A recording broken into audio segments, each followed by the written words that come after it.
Today is another Andy day in what has been a very Andy-centric week actually. Very soon, I don't know exactly how soon, but quite soon, the social worker's coming over so we can kind of have a bit of a chat and feedback off the back of the dietitian and the visit to CAMS that we had earlier in the week.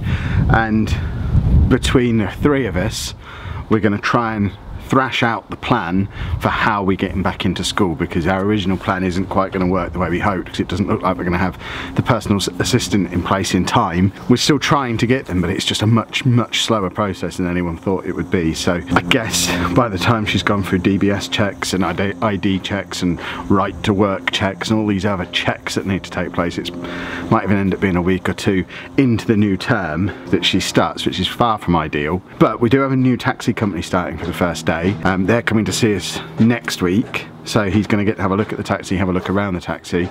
And the way I see it at the moment, and this all might change after we've had this meeting with the social worker, but the way I see it at the moment, the plan is we try and get him into the taxi first thing. They stick around for as long as they'll stick around for, and if he doesn't go, rather than that being, okay, you win today Andy, the difference between that, how it's been for the last year and a half and how it'll be now with me at home, is that I can then take him in later in the day if need be, and it'll just, we're not gonna force him, we're not gonna be mean, but we're also not gonna let him sit and play on his iPad or play on the PlayStation or just generally have a fun day at home the way he normally would after refusing to go to school and kind of get, because all that time it was as soon as he gets past the taxi being in, there's no way for them to get there anyway, so it was kind of, he had to play up for half an hour a day or an hour a day, and that won him the day. Whereas now, hopefully through constantly presenting him with the choice of, okay, if you want your iPad, you go to school first, want the PlayStation, school first, want to go to the church, school first, and that whole time between 9 and 3 is,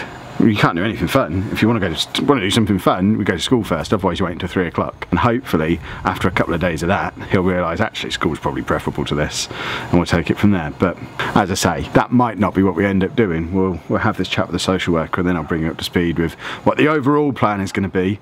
And we really need to speak to the school before he goes back as well, to get an idea of what the schedule is going to be like each day once he goes back, so that we can put together a social story so that he knows what to expect when he gets there, because that's one of the other big things about school. He's afraid to go because he doesn't know what's going to happen when he gets there, and we don't really know either. So we need a menu of activities that we can laminate and put next to his calendar, which he's still using, and it's really helpful. And hopefully the two of those combined will mean he just gets in that taxi on the first day, because it's so ingrained in him that that's what we're expecting him to do, and he kind of does what he's expected to do these days. So fingers crossed, let's see what the social worker's got to say. Why do I always put you too far down when I come and sit down at this table? Social worker has been and gone. She was pretty much in agreement with what I said to you lot before she got here. She's going to put a little bit of pressure onto the relevant people to try and get the personal assistant thing going. She's saying even before the criminal records check comes through, as long as we're with them the whole time, she could pretty much start working next week. She'll find a way to make sure that she gets paid. We've been given the money to pay her. We just need to, I don't actually know how to physically go about paying her and do all the tax and payslip stuff, but apparently if we just start her, that will put the pressure on to the people who handle all that side of things to just tell us what money to give them and when or something. It was very confusing, but she said she's going to handle that side of things. So hopefully we can get started next week, just nipping out for I don't know, an hour, 2 hours, maybe a couple of times next week, just to start building that relationship up between her and Andy. So that would be a real positive. We're also both going to contact the head of his school, because what we need is a full schedule breakdown of what he's going to be doing on his first day. So what room is he going in? What's the first thing he's going to do? Who else is going to be in there? We need pictures of all of that stuff. We asked them for pictures before, and they just sent like a picture of an empty classroom. We need a picture of the people who are going to be in there. I know they can't send us pictures of the kids, but they can show us a picture of what teacher's going to be in there, what TA is going to be working with him, how long are they in there for, what do they do next. I've again suggested my plan for, they just need to take him out to a church. That was how his residential care people won him over, because he used to hate going there as well. When he first started that at the start of this year, when we first pulled into the car park, he started screaming about no school because he thought it was another school. He didn't want to go in. He absolutely hated it when we got there. He wanted to leave. He had a full-on meltdown the way he always used to do when we'd just drop him off at school. But they took him to the Stump in Boston, and from then on, he's quite happy to go there. They don't take him to the church every single time, but more often than not they do, and while he's there they certainly don't take him every day. I would say he goes to the stump one day, 4 out of every 5 trips to the residential place probably. So it's not something they're committing to every time, so he can't go there and expect it, but they do it often enough for him to see it as a real benefit of going there. It's worth going and hanging out for 2 days just to see if they take him to the church. It would be so easy for the school to do the same sort of thing. There's a church just down the road. When we first spoke to that school with the previous head teacher, when we were having it sold to us at the last minute because the school he was supposed to be going to for secondary school was full all of a sudden, and it was the last week of term, and we went in and met the old head who was just on his way out, that explained what they do.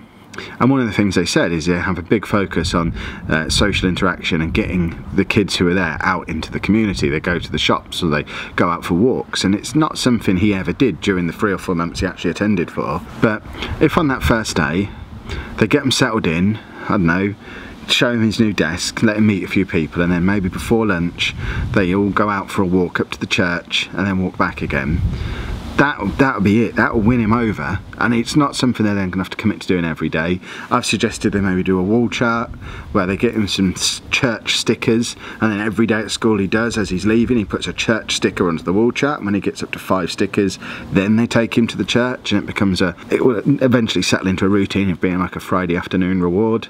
There's so many easy fixes, because I feel like we're close to cracking doing our bit. I'm becoming more and more confident every day that we're going to get him there on that first day. The calendar board that we set up a couple of weeks ago is working really well. He knows what's happening on what days. School is on there and he's not wiping it off. He wipes things off when we've finished doing them, but he's not wiping school off, so I'm reading that as he's accepting that he's going.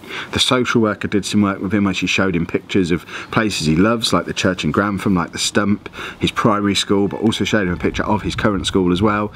Gave him the option to do a smiley face or a sad face. He smiley faced all of them, and he understands that game. So he seems to not have as much of a block about the school as he used to have. We're going to meet the taxi people in advance, and that's a real positive. That's something we've never done before, and even if we can't get them in, I'll be able to get him in. So I'm really confident that that first day back, for at least some of the day, we're going to get him into school. The issue is going to be getting him there the next day if that day doesn't go well. If he just sits in a corner crying and no one tries to engage him in anything, they don't try and include him in something and enjoy, if it's a miserable experience, then it's going to be 10 times harder to get him back the next day. This is what we found back in February when we got him there for the full week. It got harder and harder every day.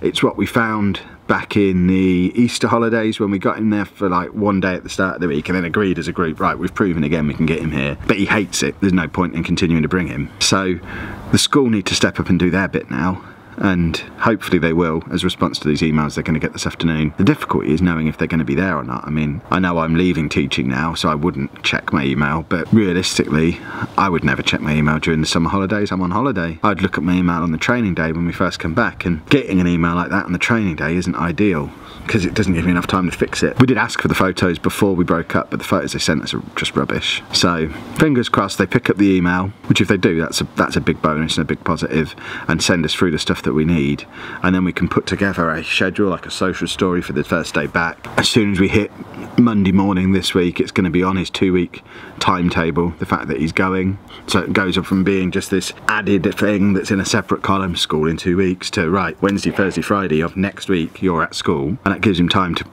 get accustomed to the idea. A schedule gives him time to get accustomed to what the day's going to look like, and then they just need to not mess it up.